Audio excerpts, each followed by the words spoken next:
Hola a todos, ¿cómo están? Bueno, la verdad es que hoy estoy muy contento porque tengo el honor de estar acá con un personaje que no solamente puedo decir que es un psicoanalista que admiro, sino además tengo la ventaja y el honor de poder decir que es un amigo. Así Gracias, que... Juan. Bueno, igualmente, yo te decía fuera de grabación que la verdad que también admiro mucho tu trabajo, cómo lo estás llevando. Y bueno, después capaz que podemos charlar un poquito de estas disidencias que hay en torno a los psicoanalistas lacanianos, Vale. más allá de los psicoanalistas, ¿no? Porque me parece que, no sé, si bien coincidimos también bastante, estamos como medio herejes de esta situación. Sin duda.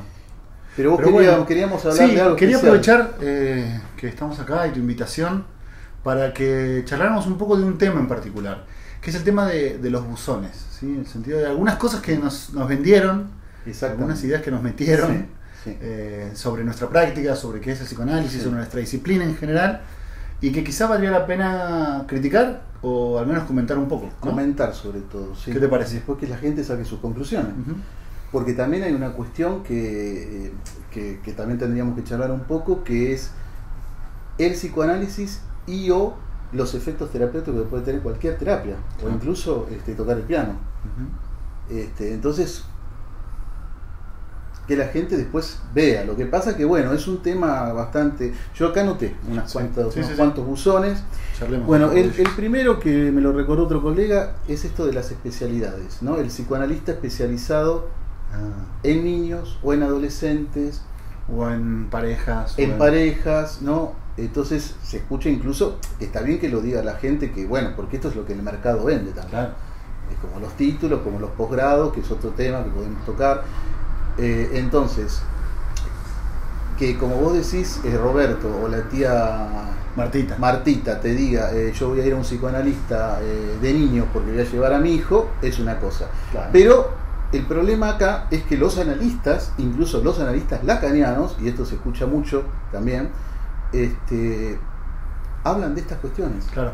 ¿Y cuál es el punto, cuál es el buzón en esto de la especialidad o especialización? Claro, lo que va a pasar en esta charla que vamos a tener es algo que no vamos a poder prescindir de los conceptos cuando empecemos a hablar de esto, porque si yo estoy criticando a la especialidad en psicoanálisis, de alguna manera tengo que introducir el concepto de sujeto.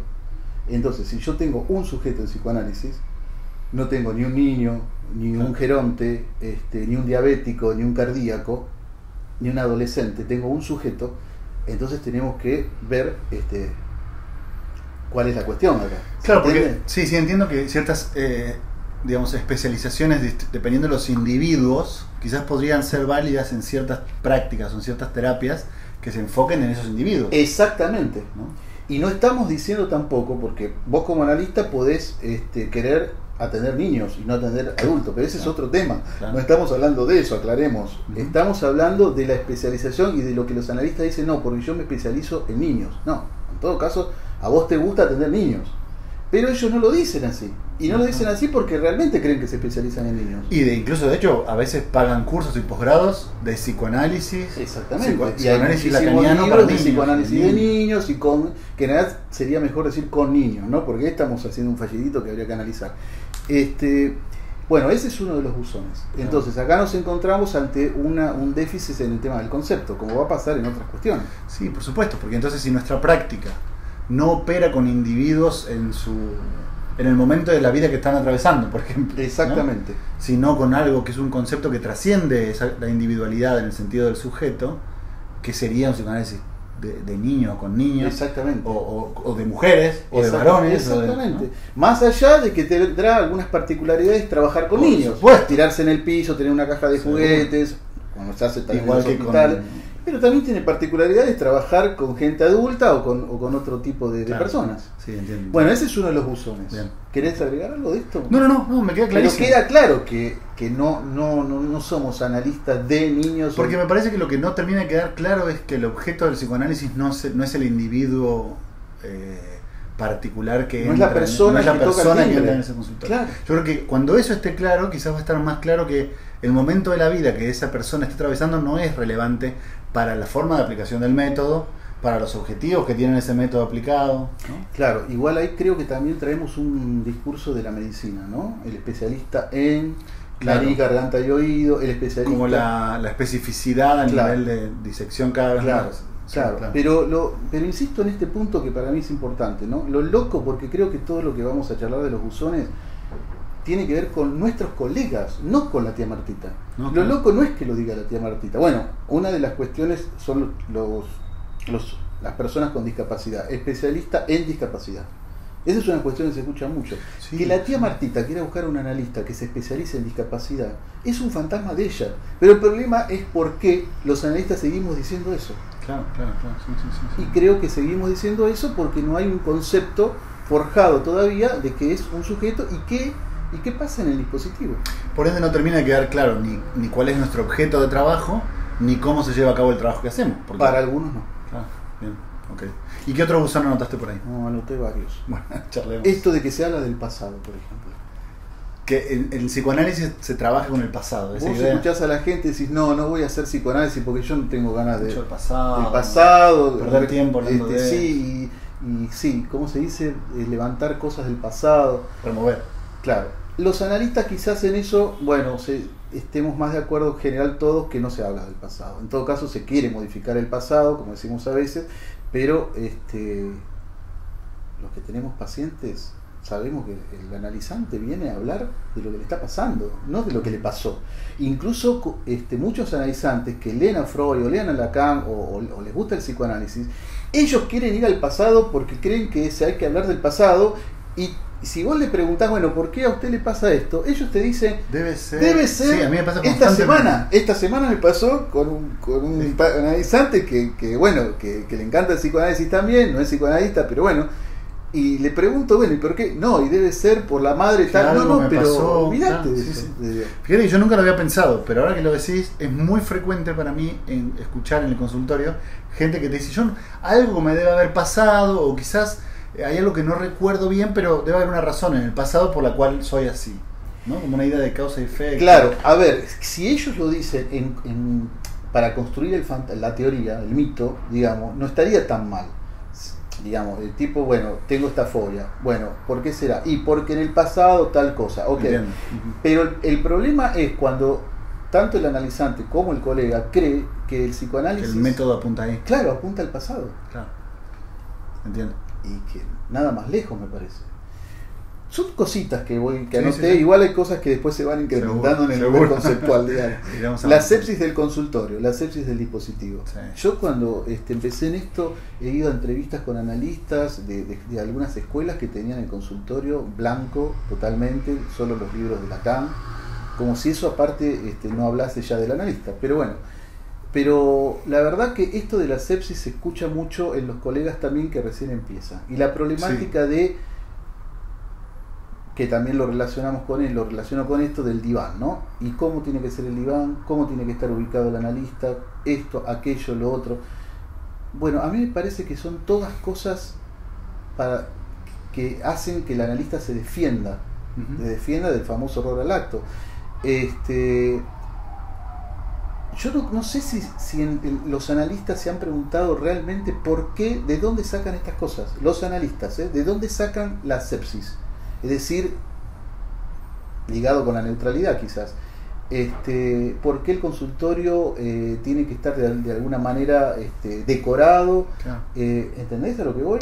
Sí, yo incluso más. Yo lo he escuchado mucho en chicos que recién empiezan, gente que recién empieza, que tienen dudas patentes sobre que te levantan la mano en una conferencia y te preguntan, bueno, ¿y cómo sé yo si no estoy metiendo cosas de mi subjetividad?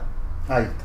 Preguntas como que apuntan directo al... ¿Y cuál es el problema? Claro, y yo les pregunté, ¿cuál sería el problema? Primero, ¿habría forma de no hacerlo? Exactamente. Segundo, ¿y cuál sería el problema con que lo hicieras? Exactamente. ¿No? Pero eso no termina de responder, que creo que lo tendríamos que charlar. ¿Cuál es la razón por la cual ese tema es tan... En los analistas. Claro. En los analistas. Hay tanto miedo a que algo... Sí, ahora se me vino como que la formación, pero no en las escuelas de psicoanálisis, sino en la universidad, la formación del psicólogo tiene mucho con esto. Implica eso. Tiene mucho, pero me parece que hay también hubo una moda muy bien, por eso te decía, cuando yo empecé, cuando daba como medio, como no, todo era Es como que no darle el vaso de agua o un café al paciente, Exacto. al analizante. Es la misma estupidez. Bueno. Yo me acuerdo de un video tuyo, con eso termino este punto. Un video tuyo de hace bastante tiempo, en el que terminabas planteando un poco o diciendo: ¿será que esos analistas se olvidan que a veces Freud tomaba el té con los pacientes? Tal cual. O que Freud analizaba en el tren. Me acuerdo patente esa frase tuya. O que Lacan, está bien que Lacan estaba medio, como decía hoy, estaba medio chiflado al final, pero también analizaba con el pijama, qué sé yo. Pero bueno, está bien. Ponele que Freud era Freud y Lacan era Lacan. Pero bueno, nosotros somos Juan Manuel y Marcelo. ¿Por qué no? Anoté otros. Análisis de familiares o de alumnos. Este es otro tema. Ese es bien kleiniano, ¿no? Claro. Ese punto es bien Claro. kleiniano. A ver, pero decilo vos, porque si no... Porque... Después dicen que no te dejo hablar. Para mí hay una... Esta es una hipótesis que alguna vez le escuché a Alfredo. A ver. Me pareció realmente interesante. Lamentablemente no recuerdo dónde lo leí. Aclarar que Alfredo, para la gente... Alfredo Eidelstein, claro. ¿sí? Miembro fundador de Apertura, Sí. por no decir Sí. la gran cabeza de Apertura, Asociación Sí. Analítica, Sí. que ahora está cambiando el nombre. ¿Ah, sí? Sí, Apertura para otro Lacan. No hablo mucho de eso porque no estoy seguro. Pero bueno, Alfredo, Bien. no recuerdo si en algún video, en algún libro que leí, francamente no puedo darles la referencia concreta, pero recuerdo claramente que él decía que quizás Miller y los millerianos no se dan cuenta de que hay mucho de kleiniano en su planteamiento, ¿no? Y creo que puede tener que ver con el hecho de cómo se fue dando la evolución del psicoanálisis, incluso en la enseñanza en Argentina. A ver. Argentina, antes de los años 80, era profundamente kleiniano.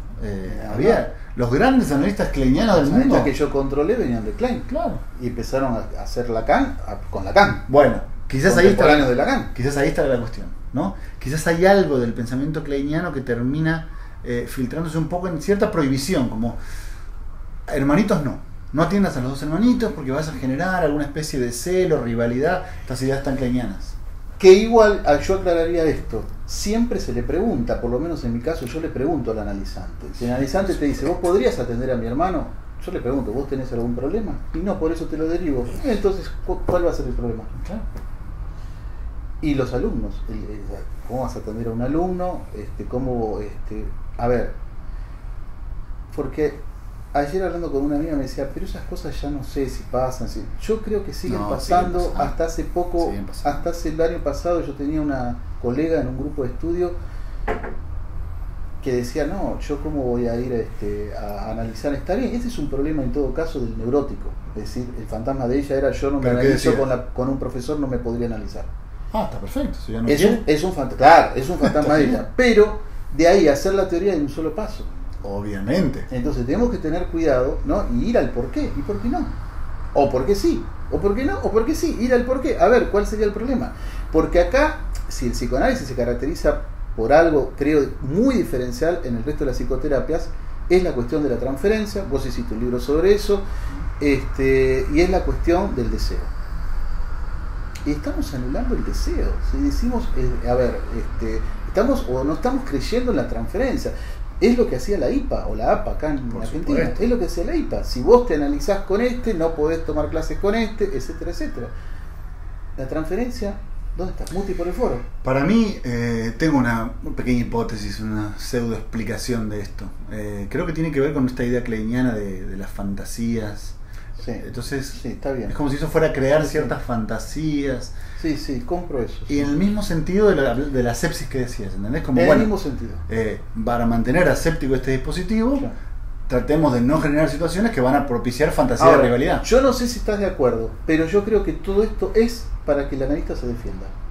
No tiene una construcción teórica clara, ¿no? Esto es para defensa del analista. Sí.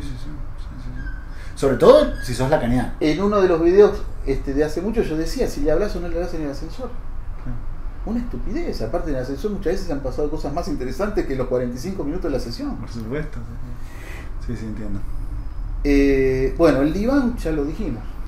El diván yo creo que es una herramienta, pero digamos, poner a un paciente cara a cara y va a funcionar.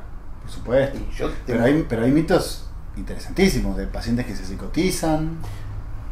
¿no? Eso Eso ayer lo hablaba. Es que no puedo creer. Primero, bueno, ahí entramos a la cuestión de la estructura. Pero la verdad que no puedo creer que los analistas lacanianos de las principales escuelas que hay en Buenos Aires, no las voy a nombrar, pero ya se sabe, sigan diciendo eso y sigan escribiendo eso. Y no lleves al paciente a diván porque se psicotiza. Primer punto. Me parece tan ridículo como decir no lleves al paciente en moto o en avión porque se psicotiza. El primer punto es ese. Bien. Está bien, hay una cuestión que es la transferencia y que está el analista, pero no, eso así de por sí ya no tiene ninguna lógica. No tiene sentido. Segundo, el problema no es la psicosis, es la prepsicosis en todo caso. Porque el paciente que es psicótico uno ya sabe. El problema es si es prepsicótico, porque el Schreber se brotó a los 50 y pico de años. Claro. Entonces,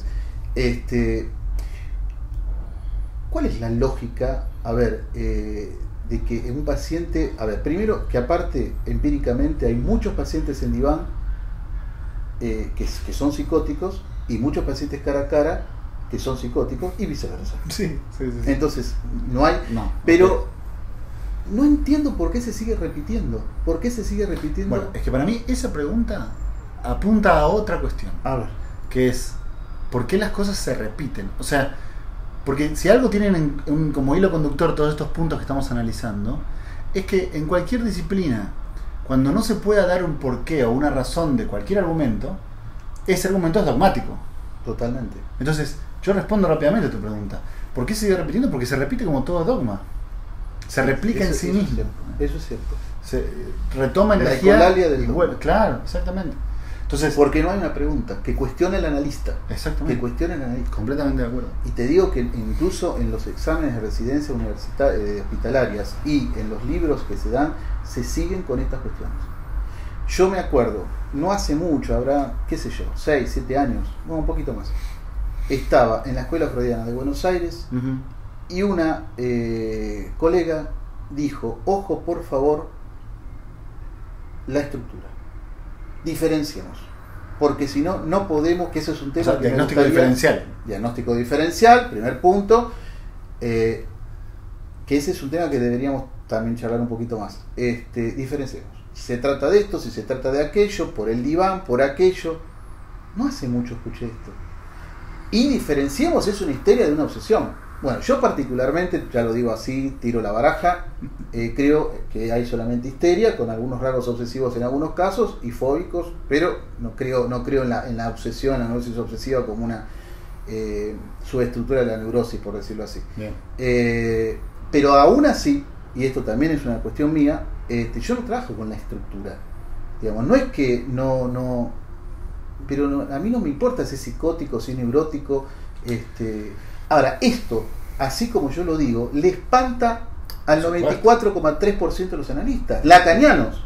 No estoy hablando de la tía Martita, No, por supuesto. Entonces, yo he escuchado en las escuelas de psicoanálisis lacaniano en Buenos Aires, no en Asunción del Paraguay, en Buenos Aires he escuchado cómo no vas a saber la estructura.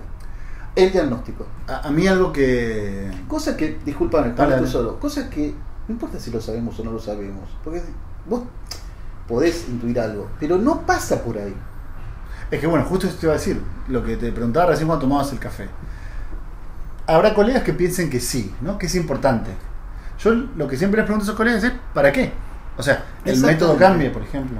O sea, para mí no. En algunas estructuras se usa asociación libre, en otras no. En algunas estructuras se usa atención flotante, en otras no. No es así. Ese es el tema, no es así. Pero es que el diagnóstico diferencial, si es realmente diferencial, cambia el tratamiento. Pero hay que preguntarle a los analistas qué es lo que cambia, porque los libros que yo leí, y leí muchos, nunca me respondieron qué es lo que cambia. Para mí ahí está la cuestión. Porque yo creo que no trabajan con la transferencia o no trabajan con otras cuestiones conceptuales, por decir que son conceptuales. Trabajan no sé con qué.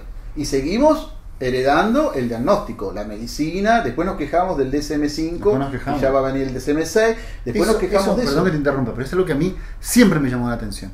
El psicoanalista está presto con la mano en la cintura a reírse de la psiquiatría y decir, usan diagnósticos, usan un manual, y después lo ves haciendo diagnóstico diferencial. Está bien, yo entiendo que quizás entre nosotros yo te digo, bueno, tengo un analizante que es psicótico, y vos me entendés. Sí. Creo que entre nosotros se puede, pero el problema es ellos llevarlo a una construcción teórica y decir si es psicótico entonces tal cosa, si es psicótico. El problema es si eso tiene efectos después en la forma de intervenir. Exacto. Porque si no, no es diferencial. O sea, un diagnóstico que no modifica la forma de intervención no es un diagnóstico diferencial. Exactamente. Entonces, y ahí volvemos a la primera cuestión. Yo trabajo con un sujeto, no con un sujeto psicótico o un sujeto neurótico o un sujeto hombre o un sujeto mujer, que son dos significantes aparte. Sí, obviamente, que termina siendo como el apellido, mujer, hombre, psicótico, neurótico. Fulano de tal, psicótico. Claro. Fulano de tal, AME de escuela.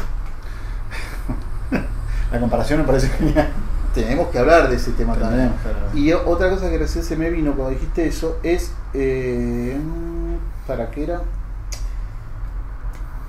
Se me fue. Bueno, sigamos un poquito y tiene que ver volverá. Las entrevistas previas.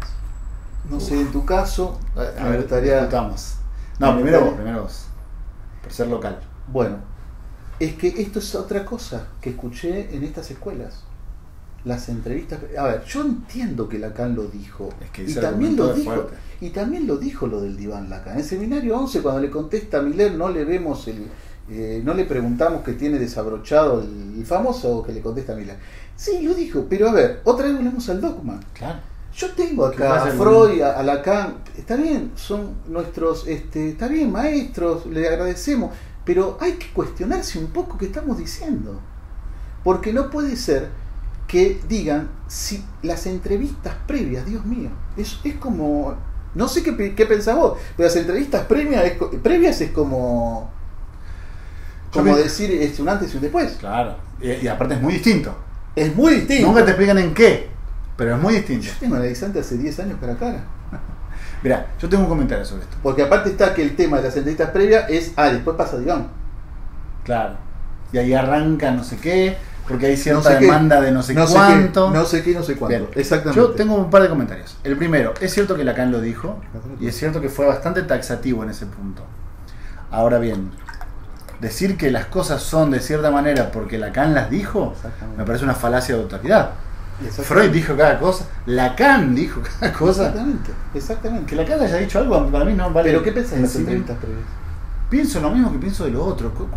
¿Cuál es la diferencia entonces? ¿El método de escucha cambia si llevamos una o llevamos 25? Bueno, pero un analista lacaniano que cree en las entrevistas previas, 90% de los analistas lacanianos, sí, te va a decir, no, pero sirve para poner, bueno, hay unas cuantas frases que repiten. Primero, la cuestión de la rectificación subjetiva. Pero eso anotarlo como el buzón que hablamos después. Otro buzón. Eso es todo un buzón. Después, sí, otra de las cosas que te van a argumentar es esto. Bueno, pero mirá si es psicótico. ¿Y cuál es el problema? Y que no lo vas a atender. Por eso, ¿cuál es el problema si es psicótico? No, pero si pasás a diván se psicotiza. Entonces volvemos otra vez. Es un círculo que no tiene, que no podés. Después se quejan de la coraza del neurótico obsesivo. No podés entrar en ningún lado porque siguen con la misma argumentación. ¿Y cuál es el problema? A ver, hay un montón de psicóticos que se brotan en el consultorio. Y también fóbicos. Y he acompañado analizantes hasta la puerta, pero no podían bajar por el miedo de tomar un taxi. Y lo tuve que acompañar y lo esperaba la tía del otro lado. ¿Cuál es el problema? No sé. No sabés porque es un buzón que te vendieron. Exactamente. Por eso no sabés. Porque al menos podríamos dar cuenta de la lógica, aunque no estuviéramos de acuerdo. Pero podríamos tener que dar cuenta de cuál sea su lógica. Pero por supuesto, si estamos de acuerdo, no es otro tema. Exacto. El tema es por qué compramos estos buzones. Sí. ¿Ibas a decir algo del tema de las entrevistas? Sí. Bueno, lo de la falacia de autoridad y ya tu pregunta puntual hacia mí, ¿qué pienso yo? Yo, desde el momento en que abro esa puerta, y ahí arranca algo. Hasta te diría desde la llamada por teléfono. Sí, después no. Igual es increíble cómo los analizantes vienen con esta cuestión. El otro día un analizante nuevo me decía, bueno, no sé si vamos a poder tener, que es psiquiatra, ¿no? Es decir, sabe un poco de este tema, dice, no sé si vamos a poder tener unas entrevistas previas para ver si usted después escucha una demanda, así tal cual, si usted escucha una demanda de análisis. No, pero ellos son analizantes, la verdad que... No, ¿de dónde le sacó eso? ¿De está dónde viene bien, pero el tema es que esto lo repiten los analistas. Y cuando vino a sesión, me volvió a decir, ¿usted cuántas entrevistas previas cree? No, yo no trabajo con entrevistas previas. Entonces le tengo que aclarar porque él me lo dice, me lo pregunta. Por supuesto. Pero, ¿qué es entrevistas previas? ¿Previas a qué? Bueno. Exacto, ¿a qué? ¿Previas a qué? ¿A qué? Un último comentario, sí. A modo de confesión casi te diría, sobre este punto. No sé si a vos te haya pasado lo mismo, te pase o no, pero yo te voy a confesar algo. A medida que voy teniendo un poquito más de experiencia en la práctica clínica, o a medida que me voy haciendo más viejo, no sé, ya no me interesa perder el tiempo. No me interesa perder el tiempo. Entonces, la forma en que trabajo en la primera sesión y la forma en que trabajo en la sesión número 322 no cambia mucho. Digamos, no mantengo una posición mucho más cautelosa. Antes lo hacía, por eso se lo señalo la diferencia. Yo igual. Yo, si en la primera tengo algo que señalar, no, yo igual. A mí me han dicho el otro día, me dijo un colega, tuve un paciente que lo tenía enfrente y pensaba en vos, ¿qué le dirías vos que sos un salvaje? Claro. Así que con eso te digo todo. Sí. Mis supervisantes me dicen, la gente que supervisa conmigo me dice, bueno, es que bueno, tus métodos. Pero no somos cínicos. Porque yo he supervisado con uno que era titular de cátedra en la UBA de psicopatología, y él me pareció un cínico. No somos cínicos, pero sí tenemos en cuenta que el analizante viene para irse diferente. Exacto, yo pienso eso. Entonces, algo tiene que pasar. Y sí, porque si no, no pasa nada. Y eso pasa en la primera o en la 322, como decís vos. Es así. Exacto, y ya no estoy dispuesto a que si pasa, no señalarlo solamente porque es la primera.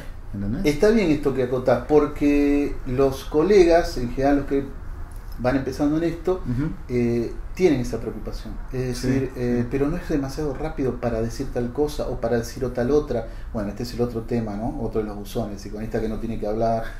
En realidad no tienen que hablar, no tienen que taponar el saber, pero si no habla no puede preguntar. Pero está bien esa acotación. Y otra cosa que también se me pasó y ya me olvidé. Bueno, pequeño, la vejez. Los títulos. Título de psicólogo, los posgrados. Ese es muy fuerte. ¿Estás seguro que querés hablar de eso? Sí, habla. Sí, ya estamos en el horno. Ya estamos perdidos, ¿no? Sí, esto es una herejía. Es que es el 90% de los analistas lacanianos que piensan diferente.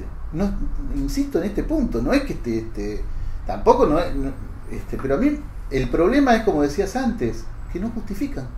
No justifican, te siguen diciendo entrevistas previas, no hay que pasar de Iván al psicótico. Otra de las cuestiones del psicótico es con el transexual, que lo he escuchado de hace 40 años, que escucho que el transexual se psicotiza. Ah, mira.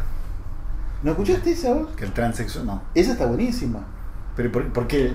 Bueno, claro, no hay por qué en realidad. No hay por qué, no podemos saber por qué. Si el transexual no se opera, se psicotiza. Todas estas cuestiones. Si el transexual no se opera, se igual, como ayer hablaba con otra colega, me decía que también le comentaba esto, que íbamos a charlar, y me decía, bueno, eso no, porque ahora en el hospital, ella está en un hospital, me dice, ya no piensan así, vienen, hablan de las cuestiones de género. No, en el hospital no. En las escuelas de psicoanálisis se sigue repitiendo eso. No podemos saber por qué, porque no hay razón. Háblame de los títulos. No sé si quieras meterte realmente en ese tema. Te explico por qué. A mí me parece importante. Para mí, una de las funciones... Vos siempre hablás del horror al acto.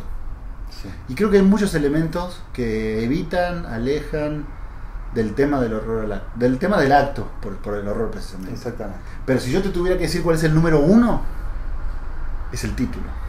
El título opera como el obturador número uno al verdadero problema de que no hay forma de no enfrentarse a esto.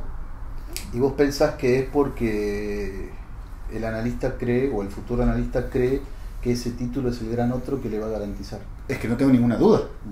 Es que no tengo ninguna duda que el título opera como gran otro. En el sentido de garantizar no sé qué, y además de validar, como por ejemplo, yo ahora puedo atender. Ayer no podía, ¿no? Ayer no. Pero hoy, pasadas 12 horas, ya puedo. Y muchos colegas que están en grupos de estudios te repiten, no, yo hasta que no me reciba, que está bien. A ver, hay una cuestión de la legalidad en Argentina, en este país, y en muchos países. En este país siempre repetimos que si no sos psicólogo o médico psiquiatra no podés atender pacientes. Eso es el tema de la legalidad, perfecto.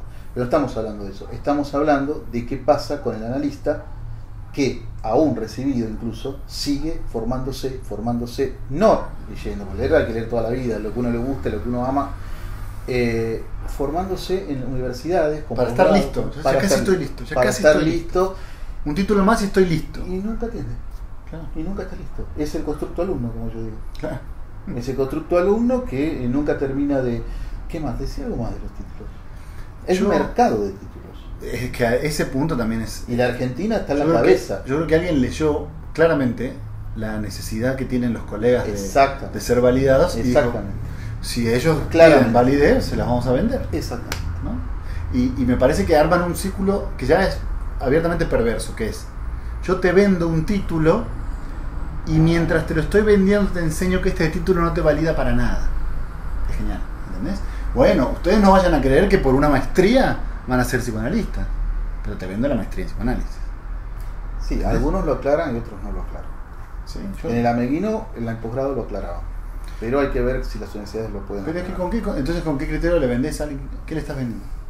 Esa es la pregunta cuando vos vendés. No, el tema es que compra el otro. ¿Qué está comprando? Para mí está comprando la garantía. Sí, para mí está comprando la garantía.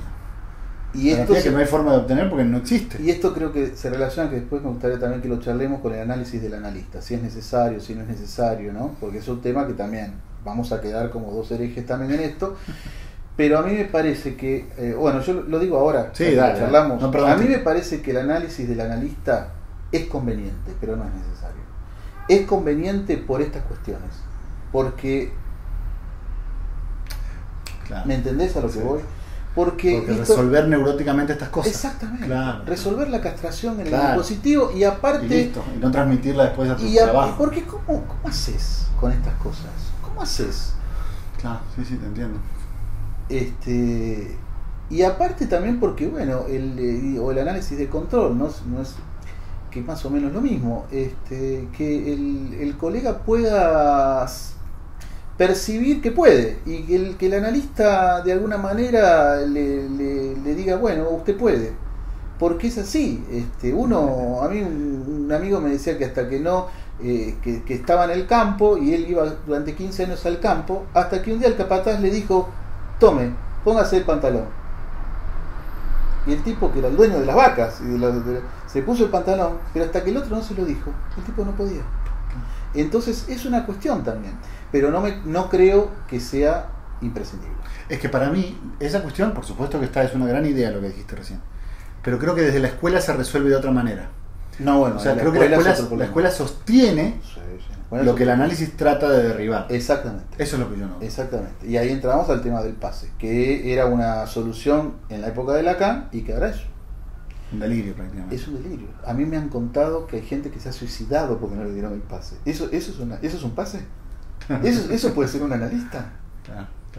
Con la paradoja que presenta el pase, aparte. Vengo a decirte que el otro está, no le creo al otro, usted crea otro, dígame eso. Es una locura. Sí. Pero no quiero entrar en esos temas más técnicos porque capaz que la gente que nos está escuchando pero, tenemos que aclarar otras cosas. Eso está perfecto, pero por lo menos tirame un par de ideas más sobre el análisis del analista, digamos.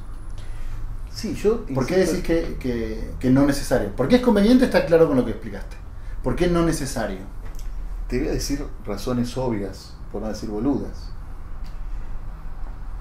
Y voy a partir de Lacan. ¿Con quién se analizó Lacan? Con Lowenstein. Es decir, si eso era un análisis, o que duró 5 años, si eso era un análisis, claro, que presenta, quizás, es cierto, le haya servido para hacer Lacan.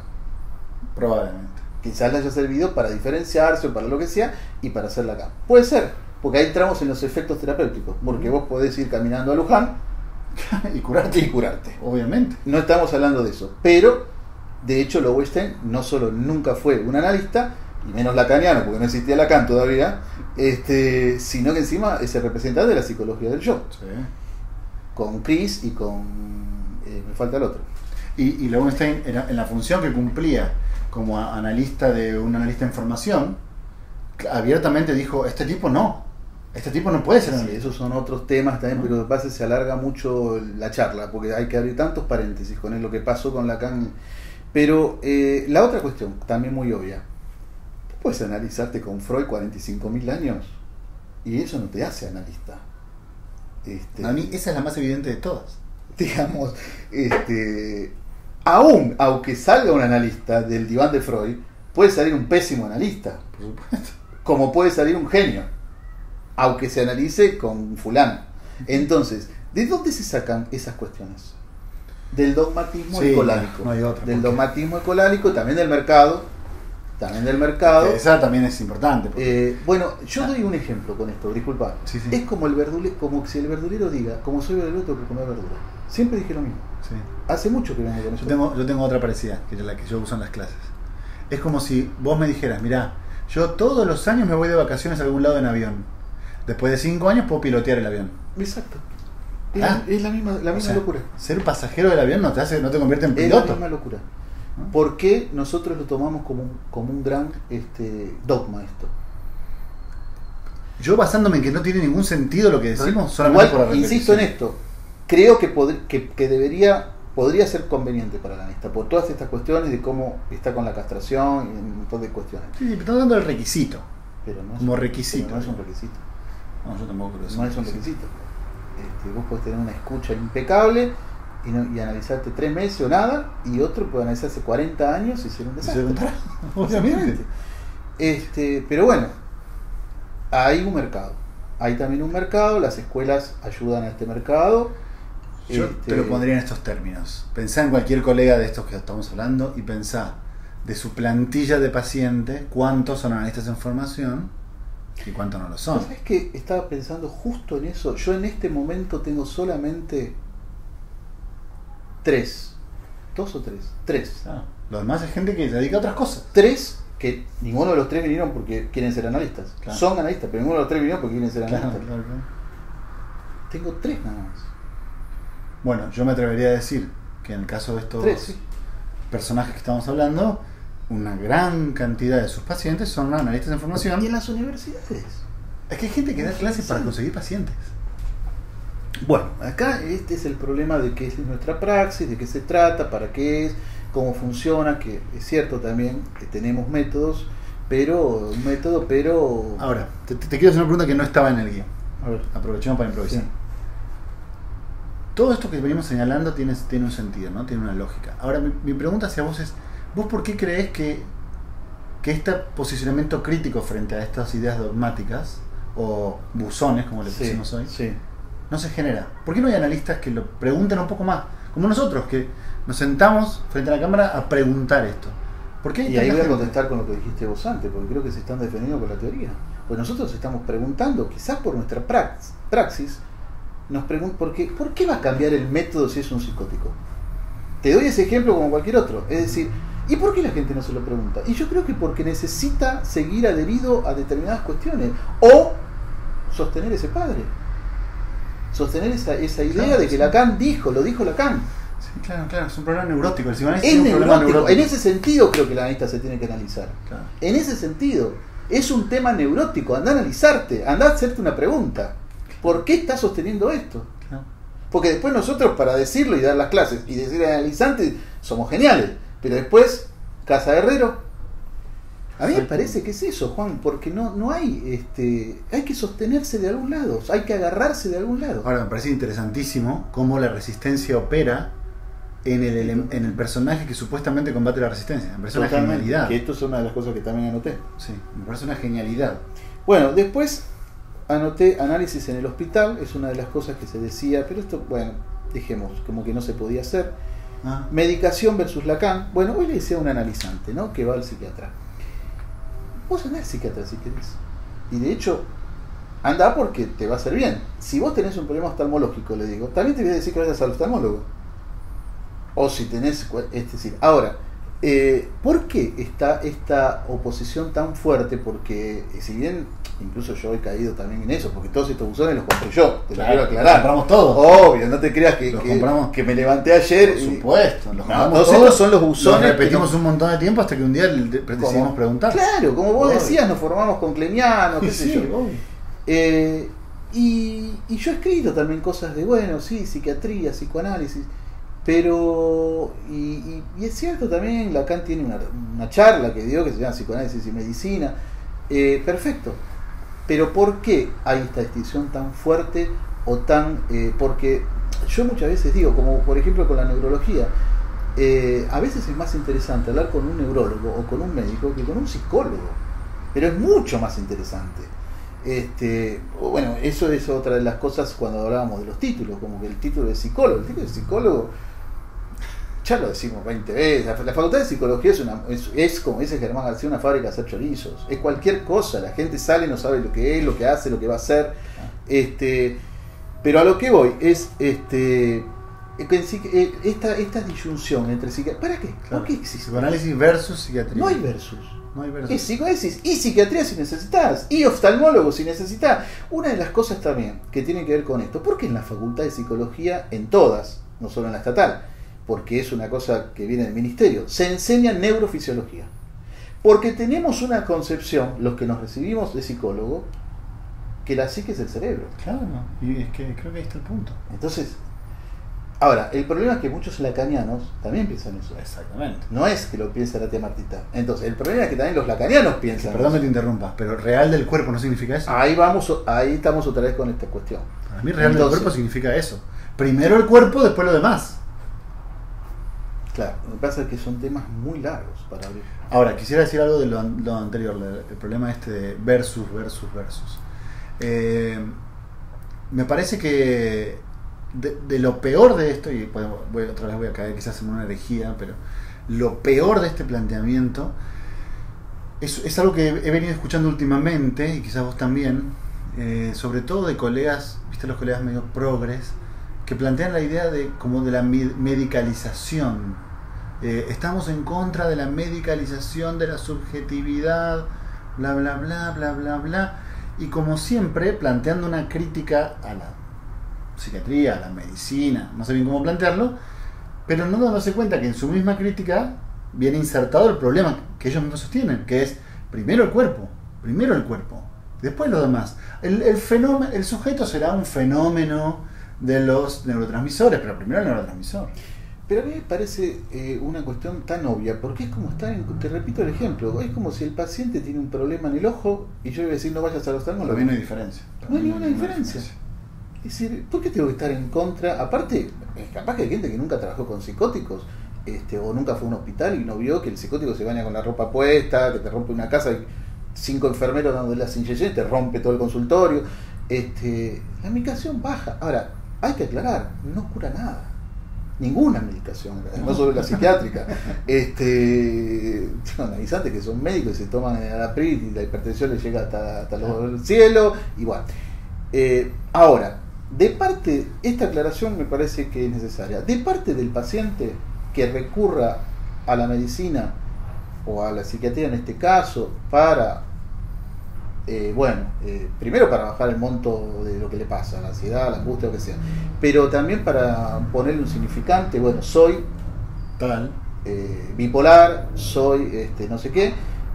Bueno, eso es una cuestión del paciente, pero insisto en esto, son los analistas el tema acá. Estos buzones son nuestros y no estamos hablando de lo que le pasa al analizante, estamos hablando de lo que nos pasa a los analistas con estos buzones. Para mí, lo bueno que tienen estos buzones es ese planteamiento. Porque el análisis siempre se plantea, el psicoanálisis siempre se ha planteado desde el principio como en guerra con alguien, ¿no? Esto es algo que Freud planeó muy específicamente y lo llevó a cabo de una forma genial. Plantear siempre un enemigo para el psicoanálisis, en el sentido de que ellos nos rechazan, ellos no nos quieren, ellos no nos aceptan. Y hoy traigo la peste. Claro, y hoy sigue siendo lo mismo, ¿entendés? Solo que hoy está puesto en psiquiatría. Más que nada hoy está puesto en estas cosas como de coaching, de biodecodificación, las constelaciones. Hoy ellos son los enemigos, ¿no? Pero lo que yo creo es que lo bueno que tiene lo de los buzones es que vuelve la pregunta hacia nosotros. Exactamente. Pelear contra la psiquiatría es una pelea que no tiene sentido. ¿Por qué no nos preguntamos a nosotros sobre nuestro método, sobre nuestra práctica, sobre nuestra teoría? Para mí ese es el punto. Y yo creo que este es el objetivo de esta charla. Sin duda estoy de acuerdo. Me parece que es eso. ¿Por qué no nos preguntamos estas cosas? ¿Por qué las compramos así como grandes buzones? ¿Qué más tenés por ahí? Se me pasó otra cosa ahora que decías esto, de que te iba a decir en el buzón, 2 buzones antes. Me olvidé por eso. Bueno, la interdisciplina del BOCO tiene que ver con esto que acabas de decir, justamente, la interdisciplina del BOCO. Creo que los analistas somos los primeros que nos boicoteamos entre nosotros y que si el otro piensa diferente, bueno, está bien, pero podemos discutir, podemos ver, digamos, hay interdisciplinas en otras disciplinas, ocurre, obviamente. acá no ocurre esto, No ocurre. en el psicoanálisis no ocurre esto.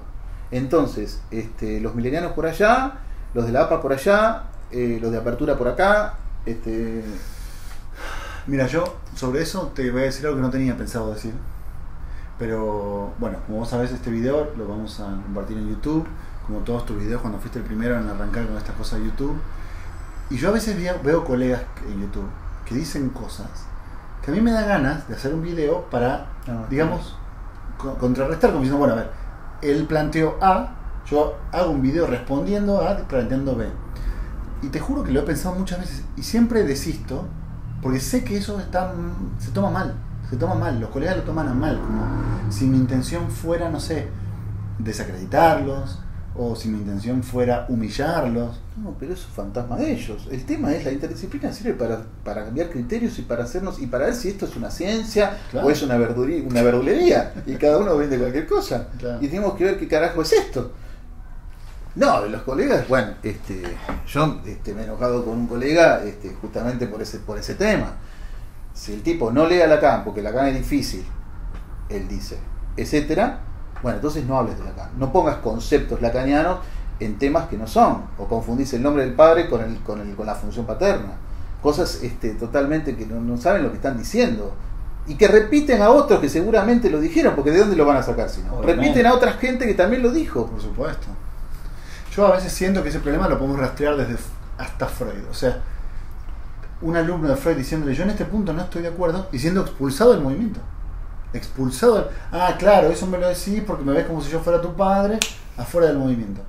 Yo a veces siento que seguimos en ese punto creo siendo muy freudiano. que entre los lacanianos tenemos muchos temas conceptuales. Bueno, el tema del goce es otro tema, el tema de la pulsión, porque yo escucho y leo cosas de lacanianos que parecen freudianos, Sí. que siguen hablando de la pulsión como una cosa energética. Bueno, ellos mismos se autodenominan freudo-lacanianos. Sí, pero bueno, claro, no tenemos miedo no tenemos que tener miedo de decir que somos lacanianos, Claro. pero tenemos que ver qué es ser lacaniano. Exactamente. Porque hace unos años largos, ser lacaniano era vestirse de negro. Tenías que tener el pase. A mi arena tenía con coso, está bien, nunca en un jeans, no vas a atender con una remera. ¿Qué es ser lacaniano? Para mí esa es la pregunta que nos convoca hoy. ¿Qué es ser lacaniano? Porque los conceptos los siguen trayendo uno de los autores que yo he estado de acuerdo en la mayoría, Norberto Rabinovich. Hoy en día a mí me parece que sigue hablando de cuestiones muy freudianas, que quizás para él no, pero bueno, es interesante charlar con esa gente y plantearnos esto. Bueno, ¿por qué? Porque, a ver, ¿el lenguaje nos toma o nos toma la neurociencia y ¿cómo es? ¿El deseo es el deseo del otro o o hay algo en mí que pulsiona, exacto, que empuja el sistema y el sistema se ve obligado a trabajar? Exactamente. Y bueno, ese es el punto. Para mí es tan evidente. Ese es el punto. Es decir, hay una falla en el lenguaje y el otro nos goza. O nosotros hacemos cosas. O mucha energía se puso en ciertas cosas y por ende repetimos. Ponele. Para mí son dos teorías tan diferentes que no entiendo, pero... Y después el concepto de pulsión que viene ligado con esto. Claro. Los dos conceptos de pulsión que están ligados en cada teoría. Incluso te diría más. Yo hay conceptos que directamente los sacaría del campo. Por ejemplo, el super yo. Me parece que te van a... No, pero el super yo. ¿Vos qué pensás del super yo? Yo lo sacaría. Sí, ¿Qué es el super yo? A ver, es la voz del otro. Es un invento freudiano. Es un sueño, como decía acá, sueño freudiano. Yo entiendo que, exacto, yo entiendo que el inconsciente también es una hipótesis, por supuesto, pero esto es verificable fenoménicamente. La analizante te dice Juan y se ríe y dije quise decir Pedro.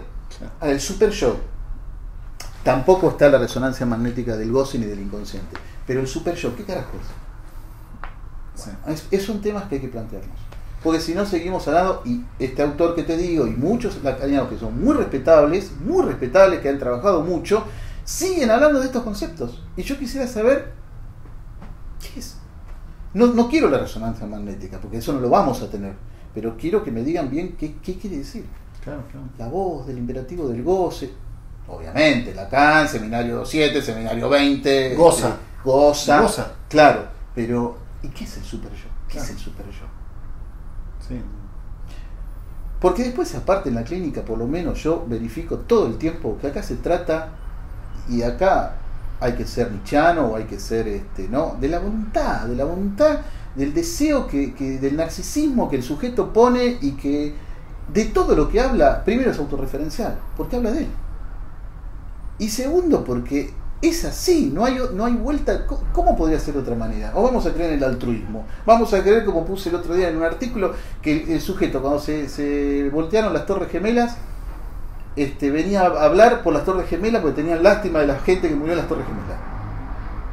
Hablaba porque había un otro que estaba dividido, y como el otro no me garantiza nada en la capital del mundo. Entonces, el sujeto habla de él, no habla, aunque cree que habla de otra gente, del trabajo, de sus parejas, de sus amigos, habla de él. O es hablado, mejor dicho. Yo estoy es hablado. Creo que es hablado. Es hablado, no puede dejar de ser hablado. Aún, aunque no hablen palabra plena todo el tiempo, porque tengo analizantes que todavía no hablaron nada. Claro. Y uno puede ahí esperar, y como decía Freud, bueno, yo espero, pero... Entonces, es hablado. Fin de análisis. Otro tema. Yo noté algo acá. A ver. Fin de análisis, esto creo que por suerte la mayoría de los analistas ya no lo creen, pero se repite, igual se sigue repitiendo. El fin de análisis es la sublimación. Claro.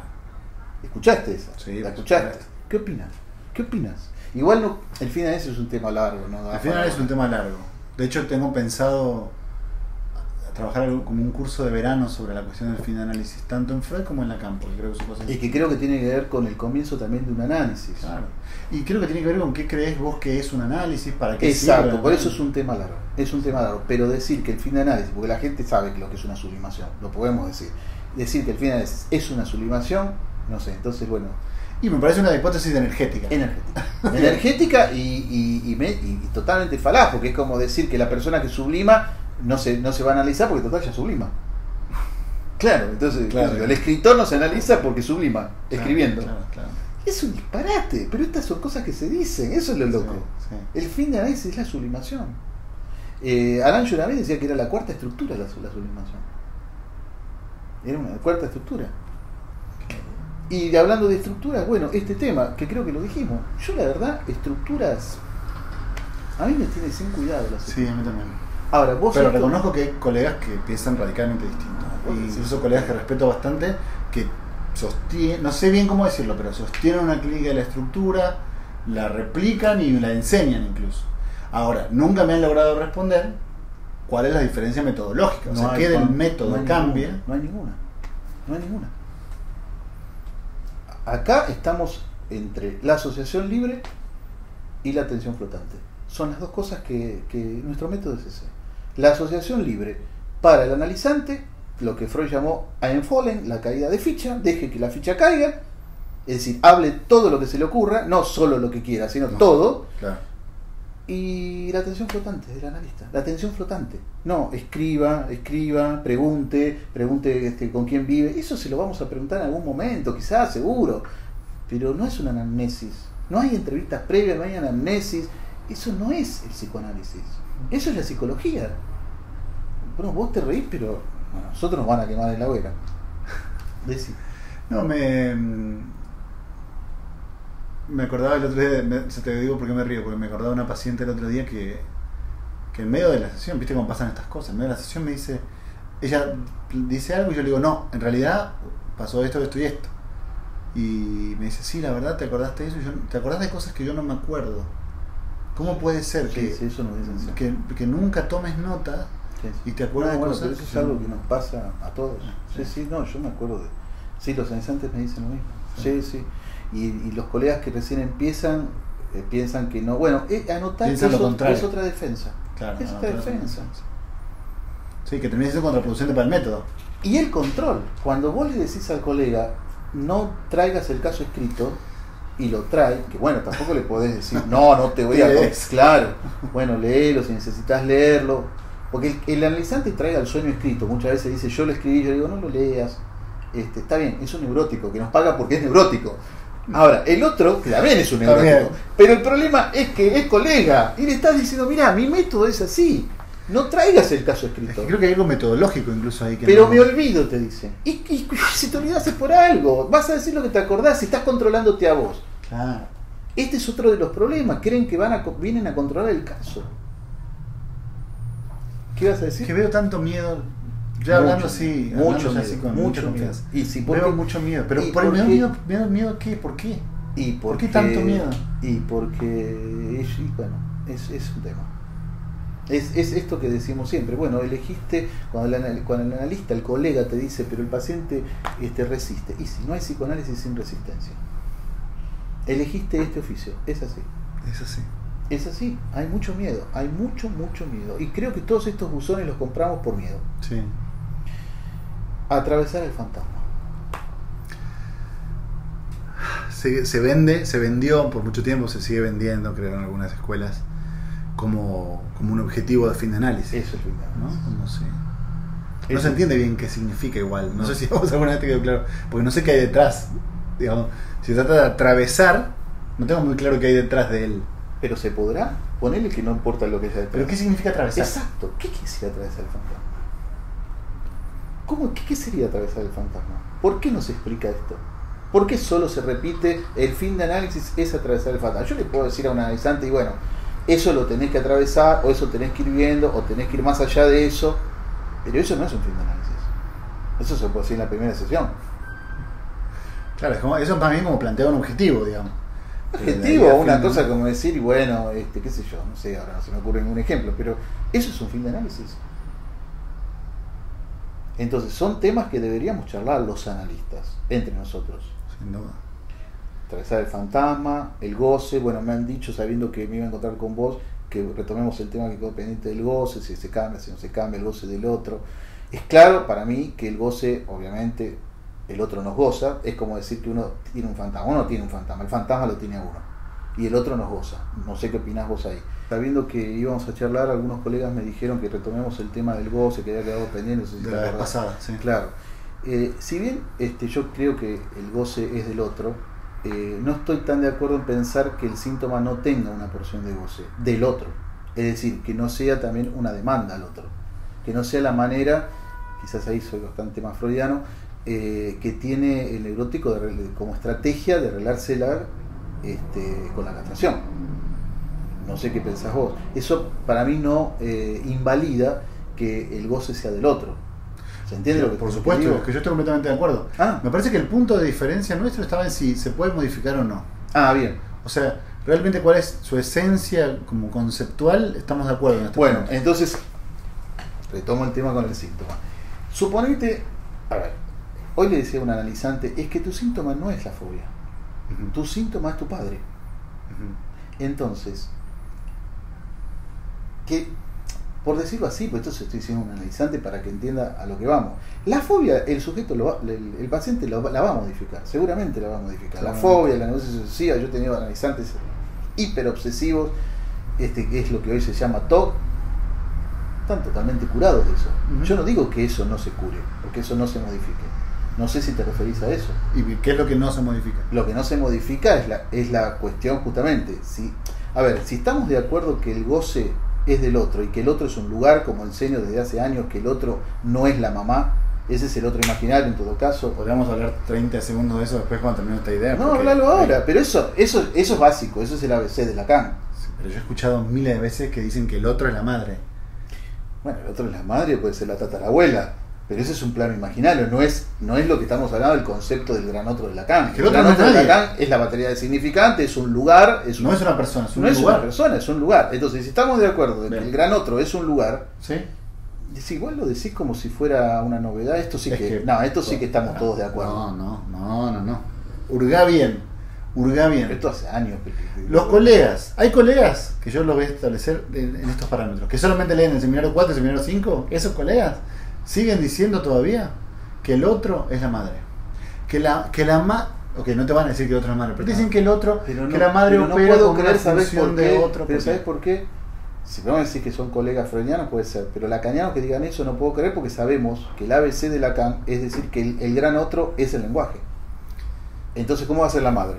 porque es como un representante del otro en cierto momento de la vida, y te lo van introduciendo como todo buzón, Bueno, y después se lee. Vamos a suponer que si el gran otro, como sabemos nosotros, es un espacio, es un Exacto. lugar, y el goce es del otro. Perfecto, sí. ¿Cómo podría cambiarse entonces? Exactamente. Bueno, ahí va la respuesta. A ver, La primera pregunta que vos tenés que plantear para poder responder esta pregunta que vos estás planteando es si el otro existe o no existe. Ese es el punto. el Porque otro está barrado. Para Claro. mí existe. para vos existe, pero está barrado. Está barrado. Bueno. No creo que no exista. Eso lo dice Miller, que no existe el otro. Eso lo dice Miller. Sí, yo el otro día encontré una frase de Lacan donde lo dice. Pero es otro tema para otro video. Pero la traducción es así, Sí. que el otro no. Bueno, El otro no es que existe. Lacan también dijo muchas Sí, cosas. por eso. Pero para mí, Pero, ¿qué quiere decir que el otro no exista? Que no hay lenguaje. Que No. no hay lenguaje agujereado. no. Quiere decir que el otro, como no hay metalenguaje, esto ya es muy específico, pero bueno, como no hay metalenguaje, termina siendo una operatoria del lenguaje también. Entonces, por ende, No, el pero otro una cosa una- es decir que no hay otro del otro, que es lo mismo, y otra cosa es que no existe. Claro, pero no existe como uno en sí mismo en su unidad. Porque si está hecho el lenguaje, entonces está barrado en sí mismo. Eso significa que no existe. No que no existe en el sentido ontológico de que no es Pero nada. vos opinás que existe, como yo. Yo opino que existe y Bien. que no existe al mismo tiempo. Quiero seguir. Porque Que no existe. Bueno, acá Porque tenemos son- esta otra cuestión. La de la banda de Moebius. Claro. Eso pienso. Y la de bueno, pero En eso yo soy lacaniano. está bien. No, es que es así, es que creo que el dispositivo es eso. Una de las cosas que había notado es quién dice tal cosa. La dice el analista, la dice el analizante. Se dice. Se dice. No importa, por eso el analizante, que a veces viene de otros análisis, confunde y dice, no sé si me lo dijo, lo dije, no importa. O si me lo dijo mi papá o mi tía, no importa, lo estás diciendo vos. Claro. Y tampoco lo estás diciendo vos, porque te lo están... Eso hay se un dice. Claro. Pero, esperá porque estoy perdido. Yo te ¿Y digo eso que qué existe relación y que no. tiene con la modificación del goce? Que vos decís que hay. Porque si lo hay, te voy a decir cuál es tu idea. Sí. Y después te la contrapongo con la Sí, mía. dale. Si el otro existe, Sí. entonces lo hay. Y si lo hay algo esencial en sí mismo que no puede ser modificado. Que está articulado en el fantasma. Exacto, pero que no puede ser modificado. Porque hay algo del goce que se sostiene, esa es tu ¿Eh? hipótesis. Sí, ¿Cuál? y que yo lo relaciono, por ejemplo, en este momento con la cuestión de la castración y de la sexuación del seminario 20. Ahora lo contrapongo con mi idea. El otro existe y no existe al mismo tiempo. Porque si bien es el lugar del lenguaje, también es un lugar creado por el lenguaje. Entonces opera con el mismo problema de la banda de Moebius. O sea que es y no es al mismo tiempo. Entonces, ¿tiene una existencia? Sí, pero es una existencia virtual. Sí. Por ende, esa existencia se modifica cuando vos alterás los elementos que la conforman. Entonces el goce cambia también. ¿Y qué sería alterar los elementos? Operar con distintos significantes, por ejemplo. Claro, pero ahí vos estás como jugando con la cuestión del síntoma. ¿Por qué? Y porque me estás... ahí volvemos al tema de que sí, la fobia se va a modificar, el negocio, las obsesiones se van a modificar, incluso el padecimiento, cualquier otro padecimiento. No. En el punto que estamos en desacuerdo A ver. es en la entidad del otro. Es en ese punto que estamos en desacuerdo. O sea, si el otro es... O sea, si hay una esencia de su ser que implica que cierta demanda de goce se mantenga incluso aunque el paciente cambie, o si no hay una esencia del ser del otro, y por ende vos con tu operatoria podés modificar la demanda de goce. ¿Se entiende más o menos la idea? Sí, sí. Bueno, Bueno. es para seguir pensándolo, ¿eh? Es para seguir pensándolo, porque se me vino no sé por qué la frase de subversión del sujeto que Lacan toma de Paul Valéry, de donde se vocifera bueno, ahora me olvidé la cuestión del no ser. Ajá. No sé por qué me vino eso. Es un tema para seguir charlando, me parece. Ahora, creo que hay un punto de acuerdo tácito entre nosotros, y es que el goce no proviene de la sustancia viva de la carne, de lo real, del inefable, el del goce no hueso. es en el lenguaje, sino en el significante. Claro. Yo te decía también antes de que a veces es difícil los grupos de Lacan que recién empiezan, porque también es cierto que si bien no hay niveles de estudio en Lacan, como decimos a veces con otro colega, bueno, pero tampoco podés meter en un grupo de estudio a una persona que no ha leído nunca Lacan o que leyó el modelo óptico nada más y no leyó más nada, y no puedo empezar a hablar. Ahora, lo que te estaba diciendo es que a veces cuesta mucho bajar línea teórica a los colegas y no hablar del real como cacho de carne, cuesta mucho. De hecho yo... es una idea que también compré y que de alguna manera no puedo empezar a hablar, digamos, un fantasma mío, será un problema mío, pero yo no puedo empezar a hablar del goce o del real como ese número decimal de cifra no periódica que define la fórmula del sujeto. ¿Pero cuál es el miedo? ¿Que no se te va a entender? No. Creo, bueno, no pensé exactamente nunca por qué, pero creo que porque estoy bajo esas cuestiones de que, bueno, primero hay como niveles. Claro. Creo que porque estoy bajo esas cuestiones. Claro, pero deberíamos cambiar un poco esa modalidad y deberíamos usar más topología de entrada, quizás, porque si no también es eso, ¿no? Estamos diciendo una cosa, después decimos otra y no nos animamos a ser netamente lacanianos, porque ese es el salto, me parece. El paradigma de Lacan es así. Yo precisamente es entender por eso, que el lenguaje es lo que no hay goce sin significante. Yo por eso, en las antípodas de lo que estás planteando, yo arranco por ahí. O sea, las dificultades que yo me encuentro son dificultades de transmisión. O sea, la gente no quiere escuchar eso, que vos le digas eso. Es eso, son dificultades, sí, pero yo arranco por ahí, porque me parece que ese es como decís, el punto nodular para decir primero. Igual yo les digo a los grupos nuevos, digo, miren, esto es así ahora, o es así en el seminario 5, o en el 3, en el 20 cambia, y después cambiamos otra vez. Yo sé, eso se los digo, pero no me animo quizás a plantearlo de entrada. Sí, te entiendo. No me animo a plantearlo de entrada. Quizás porque, bueno, sí, también es una defensa, ¿no? Me parece. A ver, qué sé yo. Sí. Uno sabe el rechazo que eso va a generar. Y puede ser. Si te interesa que te comparta mi experiencia, yo lo que hago es preparar el terreno. Digamos, diciéndole, miren, voy a decir algo que sé que no les va a hacer ningún sentido. Que sé que es en el sentido contrario de todo lo que han escuchado siempre. Ese es el tema, el sin sentido. Claro. Esto no tiene sentido. Lo que me estás diciendo no tiene sentido. ¿Cómo no va a haber entrevistas previas? Claro. No tiene sentido. Pero es que el psicoanálisis va un poco por ahí, me parece, ¿no? Es eso. Si justamente estamos diciendo que es bueno, ¿por qué decís lo que decís? Nunca se me hubiese ocurrido. Bueno, ahora estás acá para eso. Y nosotros hacemos lo contrario. Y sí, es un tema. Yo igual admiro mucho tu trabajo, te lo puedo decir así, tus investigaciones, tu pasión, todo lo que pones. La verdad que bueno, ojalá podamos también los analistas y los que no estamos de acuerdo con otra gente reunirnos, porque la verdad es que el psicoanálisis se auto boicotea permanentemente. Yo creo que este es un problema que nos aísla también, y que entonces, porque acá está la otra cuestión que decíamos antes, el efecto terapéutico puede ser, porque tampoco sabemos muy bien lo que está ocurriendo. Exacto. Sabemos lo que es la transferencia, sabemos el amor, lo que significa, y que el analizante viene a alojarse y un montón de cuestiones, pero no mucho más. Pero tenemos que ver qué hacemos con el dispositivo, porque no hay todas estas cosas de los buzones. Lo compramos porque nos convenía y nos lo siguen vendiendo, creo, porque justamente no se han preguntado por qué.